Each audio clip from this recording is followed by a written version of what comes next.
Corvette time. Kill the fan.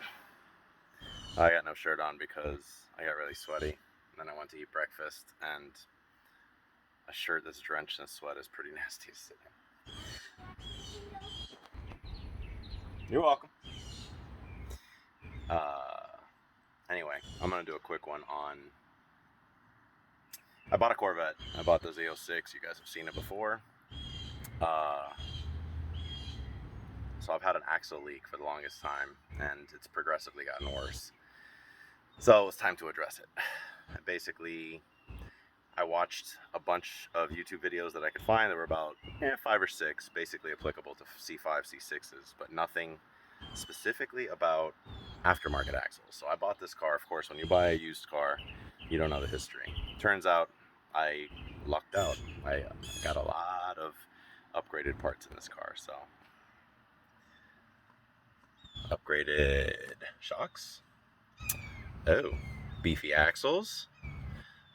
Based on the brand, I mean, they're expensive. I mean, these beefed up axles are expensive. So I don't know. This car seems like it was built to make big horsepower numbers.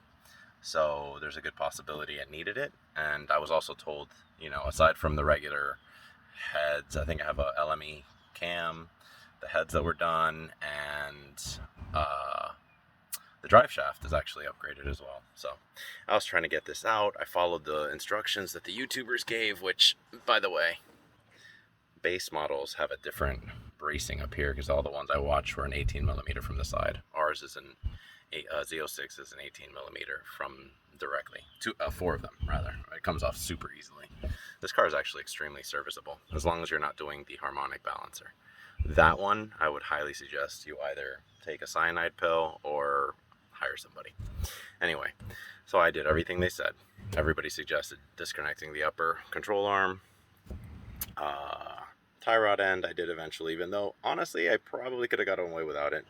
I disconnected the parking brake and I believe that's the wheel speed sensor or ABS sensor, and I could not get it out. It was so frustrating. Took off the caliper. I did not need to take off the rotor. Caliper out of the way, and just with as much flex as possible, I could not get this axle out. Well, turns out I'm not new to working on cars, but I guess rear differentials, rear wheel drive, stuff like that, definitely,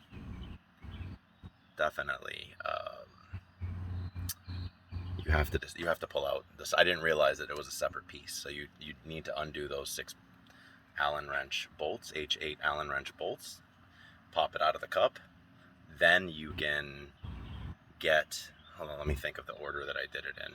Then you can get the inner piece out of the rear diff, and then you can take out the front piece, and it came out super easily that way.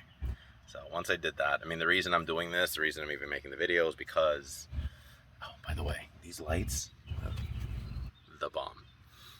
They were on sale on Amazon for they're $20 basically, but they last forever, and they are bright as heck.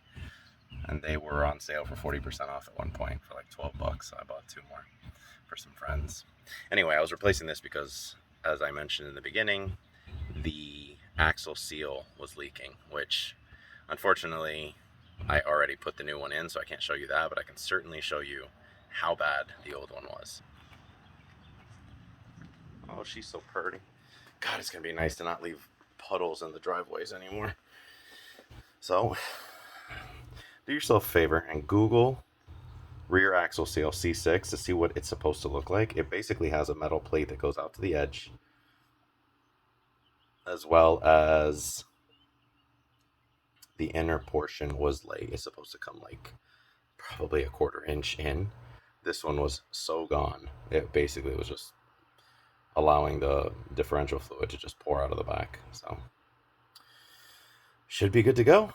I'm really relieved that may have been the issue, and if it's not, it also showed me how to access that area where the differential cooler is and stuff like that, which is more accessible when you remove the axle. Now that I've done it once, removing the axle would not even be a big deal to me.